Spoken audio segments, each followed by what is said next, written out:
Welcome back to another video. Welcome back to the Unbroke Club. I am Michela, and today we're going to do something a little bit different.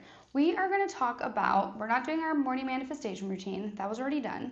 So we're going to talk about exactly what it is that I did to manifest everything I ever want, which most of that is being done in my morning manifestation routines that I am filming daily. But if you haven't seen them yet, I figured it might be helpful just to break it down for some other people. It started off when I discovered Ram Dass, and then I had heard about this book. My friend Erin, she told me about the book, The Four Agreements, and so I read that. And that kind of changed my life as well. I mean, it was just kind of a series of events of different tools that I used to get me from a place of, I never have enough time for anything, I never get to do what I want, complaining.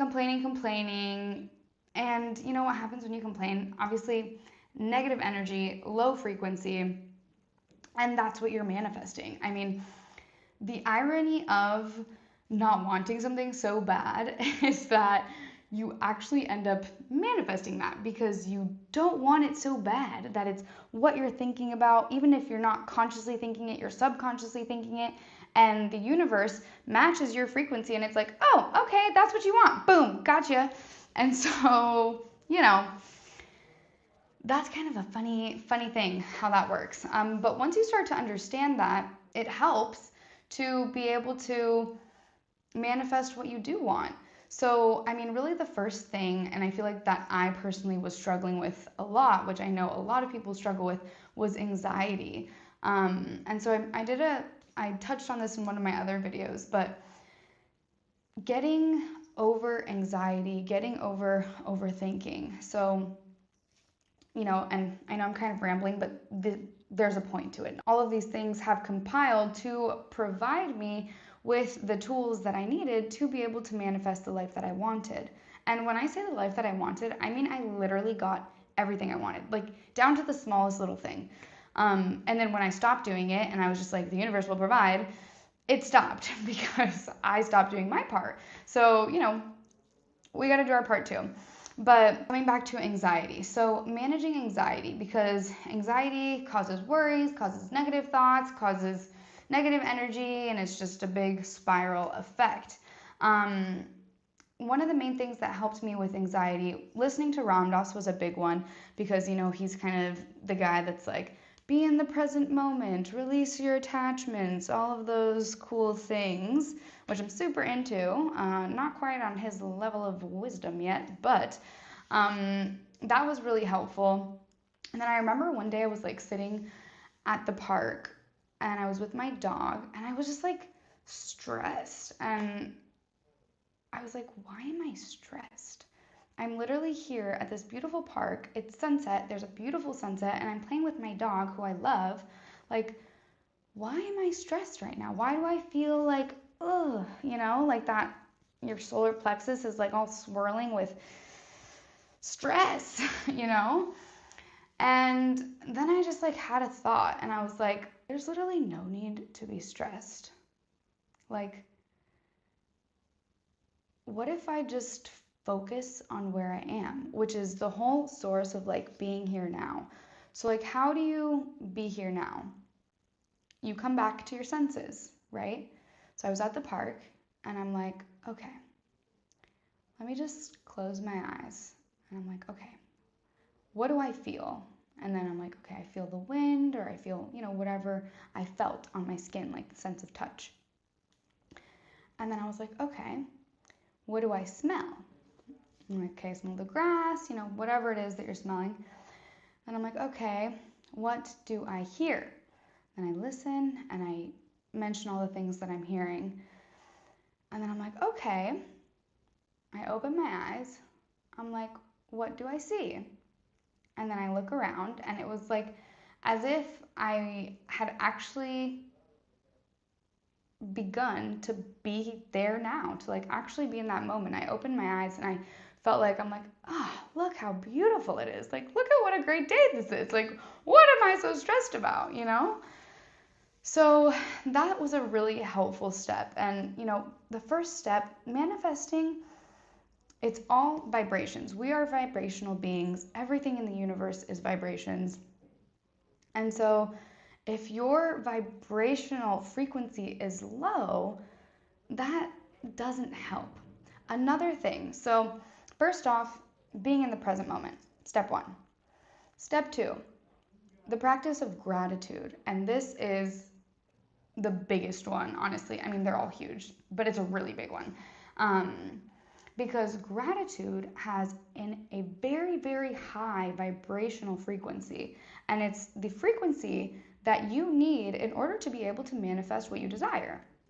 So, the daily practice of gratitude, and as I mentioned in my videos from the Happiness Advantage, doing the writing three things down in the morning that happened the day before, which rewires the neurons in your brain. I mentioned this in one of my other videos, so if you want to go check that out, I believe it's in this second video, day 1 of manifesting, but I'll put it in the comments. But the practice of gratitude, it literally raises your vibrational frequency.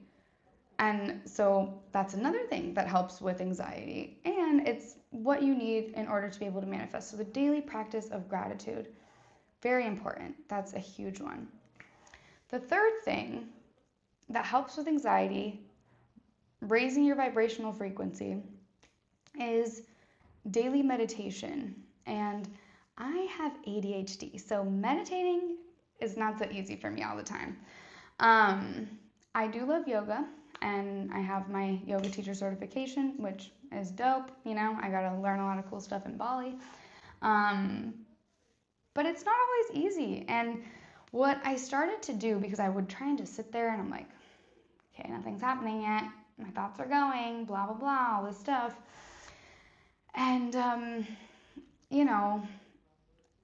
the best way to think about meditation, especially when you have ADHD, is just to literally let whatever is coming come up. Like, don't sit down and try and meditate and be like, oh my gosh, I can't be thinking. Oh, I shouldn't be doing that. Oh, it's like you have a thought that's like, oh, I need to go to the grocery store. It's like, okay, I see you and I let you pass by, And a visual aid people use a lot of the time is like leaves floating down the river. Like, so let's say, your thoughts are the leaves and they come and then they go away.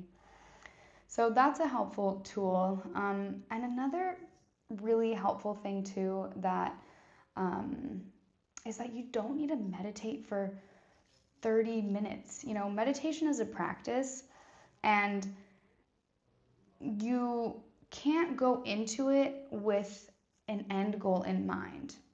I mean, you just need to experience it and really just take it as time for you to be able to sit down and just be with yourself, clear your thoughts or experience your thoughts or literally whatever it is.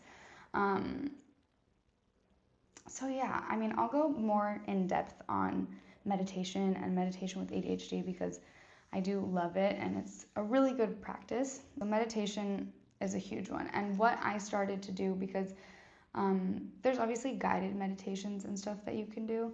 So what I started to do was to meditate 3 times a day for a minimum of 3 minutes a day. So like right first thing in the morning, around midday, and then before I go to bed. And literally 3 minutes a day, just like sit down and get into the practice. And the last major thing that I did was affirmations, because since we are energetic beings, we are vibrational beings, everything in the universe is vibration, our words have vibration. There's really cool videos and stuff about saying words and then like water making shapes and forms to it. Really cool. So it's interesting how science catches up with all of these spiritual and Eastern long-known traditions and teachings. But yeah, if you want to check out that water video, it's really cool. Somewhere on YouTube for sure. So anyways, But yeah, words are very important. Word magic, word power. It's very, very important. And your thoughts. I mean, thoughts are very important too. Affirmations, very helpful. Because you know the saying, fake it till you make it? I mean, it's kind of true. If you keep repeating the same thing to yourself every day over and over again, then eventually, one, the vibration of your words have an impact on your being. And two, your mind will eventually begin to believe those things. And then when your mind believes those things, your vibrational frequency will raise. And once once your vibrational frequency raises, you are in the state of which you can manifest. So, to recap, we've got be here now. Whatever that looks like for you, however you can get yourself to do that. My technique is the census technique. I think it works really well. Gratitude, the practice of gratitude, very important. Meditation, very important. And affirmations, very important. All of these things are things that helped me be able to manifest everything that I ever wanted. And as I continue with my awesome YouTube journey, I will go further in detail of all these things. And as I continue to learn, because we're all learning every day, I'll continue to share my knowledge with you and whoever else wants to know.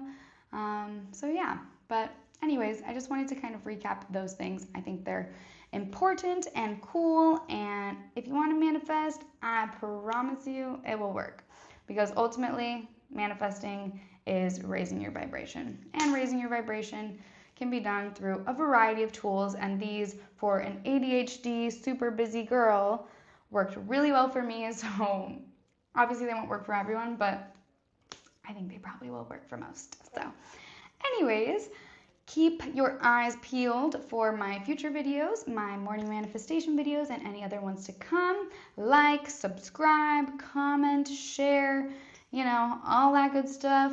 And yeah, I will talk to you guys soon. Bye.